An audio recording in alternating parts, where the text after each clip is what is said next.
教えて、リンドーちゃん。はい、リンドです。Sundares are like sour candies. The first time you bite into that piece of, I don't know what sour candy brand you have out there, its taste of its powerful sourness flavor to it tingles in your mouth for a long time. And the first few seconds, yeah, seconds or minutes, I don't know, seconds I suppose, the first few seconds that you would suckle on that piece of candy, you would think that it's too powerful. It's really sour and you'd feel slight discomfort, I suppose, whatever means that you would handle a sour candy. But through time, you would learn that, or you'd come to taste rather, that sour candy is, it's kind of good and it's also addicting in its own way. But it's not gonna turn it's not gonna turn sweet, right? It's always gonna remain sour. But it is a sour flavor in which we all come to love and enjoy. And that for me is a, closely similar, or really similar to that matter, to a tsundere.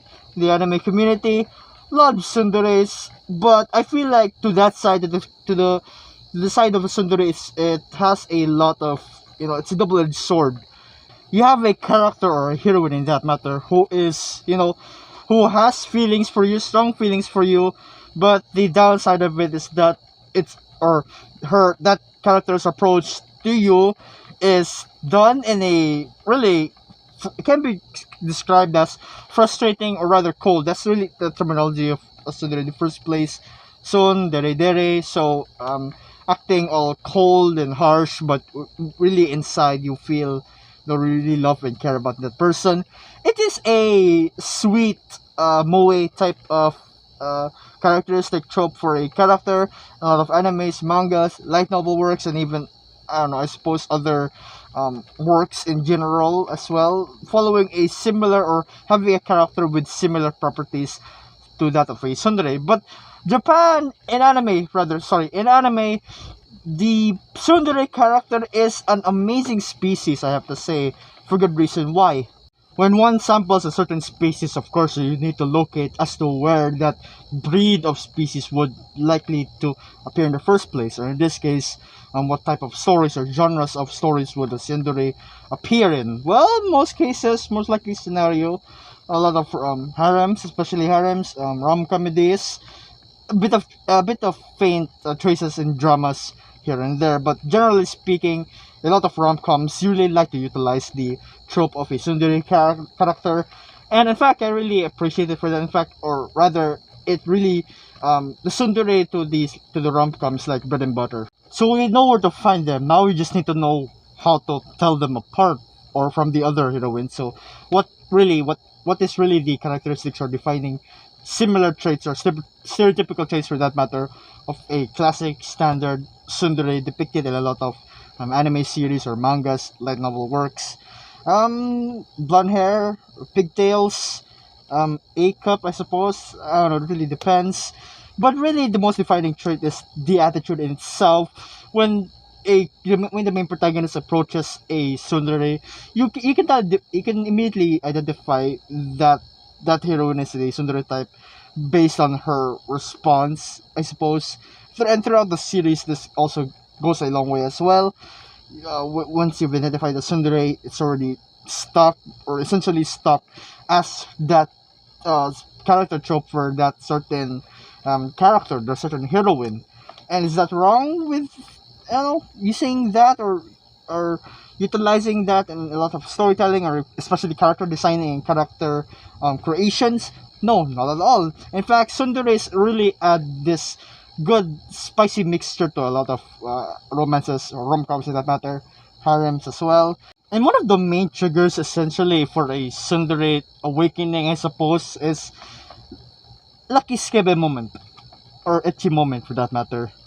It's amazing that for a long time in a lot of anime series, mangas, and light novel works, the tsundere has always been a, at least a must be or a must see in a lot of these shows, right? There's always gonna be a certain show or in every show that is considered a, I suppose, harem or rom-com in general, should at least have one tsundere character, I guess, in one way or another. But Sundares really shine in their own way, shine beautifully because they add a really good spice to the whole equation of a romance. The way that they react towards the reactions of the decisions made by the main protagonist, and the way she tries to what's the term? Oh yeah, the way she tries to reveal or try to express her feelings properly. It's a fun watch to to really see her trying her best, but at the same time, as I've said before, double-edged sword. Um, Trying her best to be caring and expressive about what she truly feels, but then mix off with having to express a harsher or much more cold reaction or approach instead. And for that reason, a lot of series would have a Sundari as the main protagonist, or yeah, main heroine, or the best girl for that matter.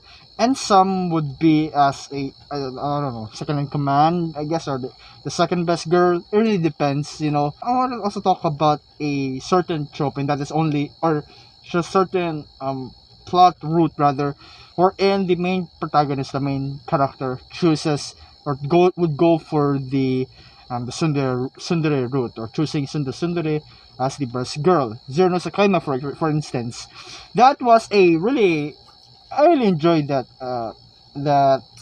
harem, that um, Sundari coupling together with the main protagonist. A fine story and a fine example indeed, if I do say so myself, because of the way that as a harem, the main protagonist is introduced or really exposed to a lot of other heroines up for grabs and up for getting his attention, but the main protagonist really sticks to the Sundari, the main heroine. Saito sticks with what's his name again? Luis. Yeah, Luis. So Saito sticks to Luis because he loves her and she loves him. And then you have this whole funny slapstick gimmick wherein the two bicker at each other. Saito also fondles around with the other heroines. Then you have Luis getting mad at him for that. But in the end, right, at the end of the day, they're still in love with each other, and that I find it to be such a wholesome aspect to how Sundares can truly shine or can truly be a best girl. I mean, would it have been better if a Sundari character were to be honest to her own feelings and expressing her love towards the main protagonist? I don't know. In my opinion, it would be some really ordinary, standard dere type of main heroine character trope approach. But you have a Sundari whose approach adds this nice comedic feel, nice comedic vibe to the whole thing, and it just makes it seem much more genuine and much more.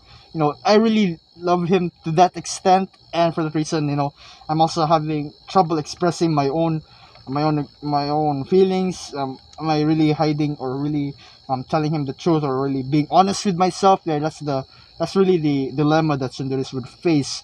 Being honest with yourself and how you would approach the main protagonist, how you would come to accept, love him, and don't not hurt the main protagonist, of course. But then you also have those type of series wherein it just takes the Sundari trope way too far, or it drags it way too long, wherein there's very little, or the way that it's progressing towards the romantic development and towards being open with their feelings, drags it out in a way wherein it can either hinder the plot or really break down the whole structure of the whole relationship or the whole hierarchy of what we should consider as the best girl or not, right? I can't name a few examples because I'm not there's a lot and I'm really not so sure as well. But the point I'm getting across is that Sundar is to their frustrating side by not being honest with their feelings. It is just like, girl, can you just be honest? Can you just tell the main protagonist how you feel, and please don't get mad, because there are times when you just have to, you have to be serious and you have to be brave. Yeah, that's the word. You have to be brave and honest with your feelings. Show some courage. Show some guts, and just go on all out. I don't know if this is true or not in most some cases, but in my opinion, in a lot of scenarios and rom-coms, or harems, or yeah, rom-coms in general, serious rom-coms, close to dramas for that matter. When you have a tsundere type who really drags out or really suppresses uh, her honesty far too long, and just the audience would already assume, or even the work itself would, the story rather, the story is progressing to make the tsundere the best girl, or the main, yeah, the best girl fit for the main protagonist. And because of, you know, suppressing her emotion or really not being honest, it can lead to really to some really negative thoughts, I suppose. For instance, having doubts and uncertainties as to whether this type of character or this heroine is really proper for the protagonist or not. But yet again, you have a protagonist who also accepts the tsundere for who they are, and that's, you know, that's amazing.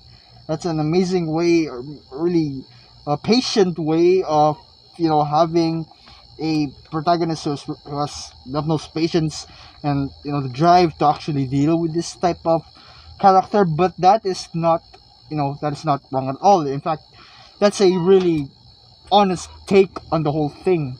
But through that take, we can really see the essence of a tsundere really shine, or the treasure as to why people also love tsunderes, and that is when they actually open up their feelings, or when they really be honest for once. As for instance, if they be honest towards the main protagonist and really show him what she truly feels, then that moment, right, that moment of how she lights her face, blushing, the atmospheric vibe is all romantic and stuff.